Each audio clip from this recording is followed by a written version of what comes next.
Ukraine की लड़ाई में अब नया मोड़। क्या ट्रंप मानेंगे यूरोप का चुनौतीपूर्ण प्रस्ताव?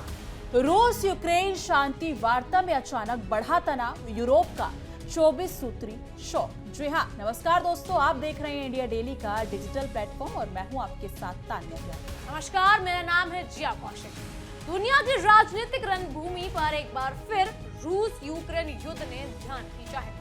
पिछले कई महीनों से चल रहे इस संघर्ष को खत्म करने के लिए अंतर्राष्ट्रीय समुदाय लगातार प्रयास कर रहा है। हाल ही में अमेरिकी राष्ट्रपति डोनाल्ड ट्रंप ने 28 सूत्री शांति योजना प्रस्तुत की थी। जी हाँ, जिसे लेकर वैश्विक स्तर पर भी काफी चर्चा हुई। इस योजना के कई बिंदु विवादित माने जा रहे हैं, विशेष रूप से यूक्रेन के पूर्वी क्षेत्र और क्रिमिया को लेकर।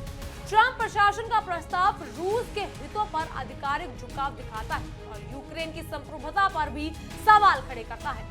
उसी समय यूरोपीय संघ के प्रमुख देशों ने अमेरिकी प्रस्ताव का जवाब देते हुए अपनी वैकल्पिक यानी कि 24 सूत्री शांति योजना पेश की है।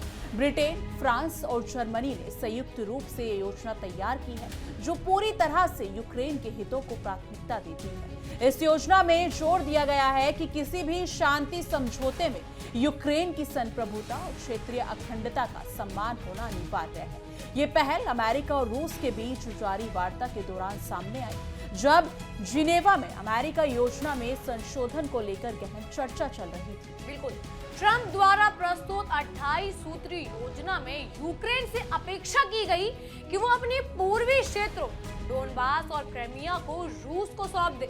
इसके अलावा इस योजना में यूक्रेन की सैन्य क्षमता पर भी सीमा लगने लगे। नाटो सदस्यता की स्थायी रूप से अलग होने और रूस के युद्ध अपराधों पर किसी भी तरह की कानूनी कार्रवाई न करने के लिए भी सुझाव दिया गया। आर्थिक पक्ष में रूस पर लगे प्रतिबंधों को हटाने और उसे G8 समूह में वापस शामिल करने की योजना भी है, जो वैश्विक स्तर पर राजनीतिक हलचल पैदा करती है। विशेषज्ञों का मानना है कि अमेरिकी प्रस्ताव में कई बिंदु रूस के पक्ष में है और ये यूक्रेन के लिए अस्वीकार्य हो सकता है। यूक्रेनी राष्ट्रपति वोलोडिमिर ज़ेलेंस्की ने इसे इतिहास का सबसे चुनौतीपूर्ण क्षण बताया और ट्रंप को गुरुवार तक इसका जवाब देने की भी समय सीमा दी है। ज़ेलेंस्की ने स्पष्ट किया कि शांति वास्तविक होनी चाहिए, न कि यूक्रेन के पक्ष में एक तरफा समर्पण। इस पर रूसी राष्ट्रपति पुतिन ने इसे अंतिम समझौते का आधार बताया, जबकि यूरोपीय नेता इसे खतरे के रूप में देख रहे हैं। देखिए, यूरोपीय संघ की 24 सूत्री वैकल्पिक योजना अमेरिकी प्रस्ताव में कई विवादित बिंदुओं को खारिज करती है। इसमें युद्ध समाप्ति के बाद सुरक्षा सुनिश्चित करने के लिए मजबूत तंत्र बनाने पर जोर है। साथ ही हवाई, स्थानीय और समुद्र स्तर पर तत्काल और बिना शर्त युद्ध विराम का पालन करने की बात कही गई। इस योजना में यूक्रेन की संप्रभुता को पूरी तरह से मान्यता देने पर विशेष ध्यान है और उसे किसी भी तरह की तटस्थता थोपना अस्वीकार्य माना गया है। यूरोपीय 24 सूत्री योजना में क्रीमिया और डोनबास जैसे विवादित क्षेत्रों पर यूक्रेनी दावों का सम्मान करना अनिवार्य बताया गया है। साथ ही यूक्रेन की सेना पर कोई सीमा नहीं लगाई जाएगी और शांति काल में 8 लाख सैनिकों तक की अनुमति दी जा सकती है। योजना में रूस के खिलाफ युद्ध अपराधों की जांच और दंड सुनिश्चित करने का भी स्पष्ट प्रावधान है। इस तरह यूरोपीय प्रस्ताव पूरी तरह से न्याय और स्थायी शांति पर केंद्रित है। यूरोपीय योजना का एक और महत्वपूर्ण पहलू है तान्या, वो ये कि यूक्रेन और नाटो तथा यूरोपीय संघ के बीच एकीकरण प्रक्रिया को बढ़ावा दिया जाएगा। इसमें रूस नाटो संवाद को प्रोत्साहित करने की भी सिफारिश की गई है। इससे ये संदेश जाता है कि यूरोपीय समुदाय किसी भी समझौते में रूस की एक तरफा शक्ति बढ़ाने की अनुमति नहीं दी जाएगी। योजना में यूक्रेन की सुरक्षा और क्षेत्रीय अखंडता को सर्वोपरि रखा जाएगा। यूरोपीय संघ ने फ्रोजन रूसी संपत्तियों को यूक्रेन के पुनर्निर्माण के लिए इस्तेमाल करने की भी बात कही है। साथ ही रूस को वैश्विक अर्थव्यवस्था में पुनः शामिल करने के लिए प्रतिबंधों में चरणबद्ध छूट दी जाएगी, लेकिन केवल तभी जब शांति सुनिश्चित हो।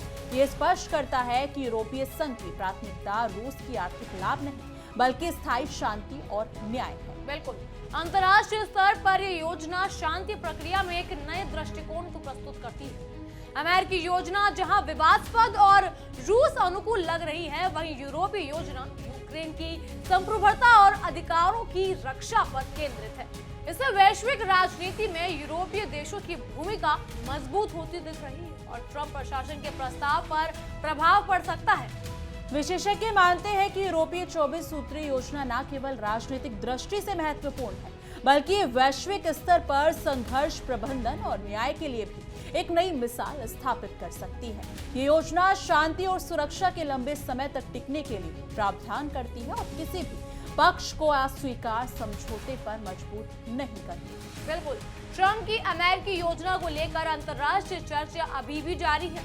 यूरोपीय काउंटर प्रस्ताव के सामने आने के बाद अमेरिका, यूक्रेन और अन्य सहयोगी देश को ये तय करना होगा कि किसी दिशा में शांति वार्ता को आगे बढ़ाया जाए। इस पूरे मामले ने न केवल सैन्य और आर्थिक पहलुओं बल्कि राजनीतिक और कूटनीतिक संतुलन को भी देखना होगा। यूक्रेन के लिए ये समय अत्यंत संवेदनशील है। एक और रूस की मांगे और अमेरिकी योजना की शर्तें, दूसरी ओर यूरोपीय संघ का कड़ा और न्याय संगत प्रस्ताव। इस जटिल स्थिति में अंतर्राष्ट्रीय समुदाय की नजरें यूक्रेन और रूस दोनों पर है और ये देखना होगा कि कौन सी पहल वास्तव में स्थायी शांति सुनिश्चित कर सकती है। यूरोपीय 24 सूत्रीय योजना ये स्पष्ट करती है कि किसी भी समझौते में यूक्रेन के अधिकारों और संप्रभुता का उल्लंघन नहीं होना चाहिए। योजना वैश्विक राजनीति में एक संदेश भी देती है कि शांति केवल सत्ता और दबाव से नहीं, बल्कि न्याय और सुरक्षा सुनिश्चित करने से भी कायम।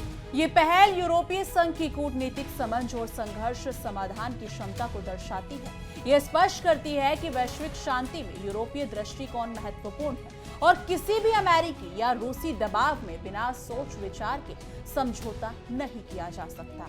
इस स्थिति में ये देखना महत्वपूर्ण होगा तान्या कि ट्रंप प्रशासन इस वैकल्पिक योजना को कैसे स्वीकार करते हैं। अमेरिकी योजना के विवादित बंधुओं और यूरोपीय प्रस्ताव के न्याय संगत स्वरूप के बीच संतुलन बनाना आसान नहीं होगा। ये शांति प्रक्रिया के लिए एक बड़ा परीक्षण साबित हो सकता है। अंतर्राष्ट्रीय राजनीति में इस समय निर्णायक है। यूरोपीय 24 सूत्रीय योजना एक ऐसी पहल है जो यूक्रेन के हितों और क्षेत्रीय सुरक्षा को सर्वोच्च प्राथमिकता देती है। अब अंतर्राष्ट्रीय समुदाय को देखना होगा कि अमेरिका, रूस और अन्य साझेदार इस योजना को कितनी गंभीरता से लेते हैं और क्या ये शांति की दिशा में निर्णायक कदम साबित होगी। इस मुद्दे पर आपकी क्या राय है? आपको क्या लगता है कि ट्रंप की इस योजना से कितने और युद्ध रुक सकते हैं या फिर आगे कुछ और बड़ी कार्रवाई हो सकती है? कमेंट सेक्शन में अपनी राय जरूर साझा कीजिएगा। बाकी देश और दुनिया की तमाम बड़ी खबरों के लिए देखते रहिए इंडिया डेली और हमारा खास शो तहकीकात, हर खबर की तह तक।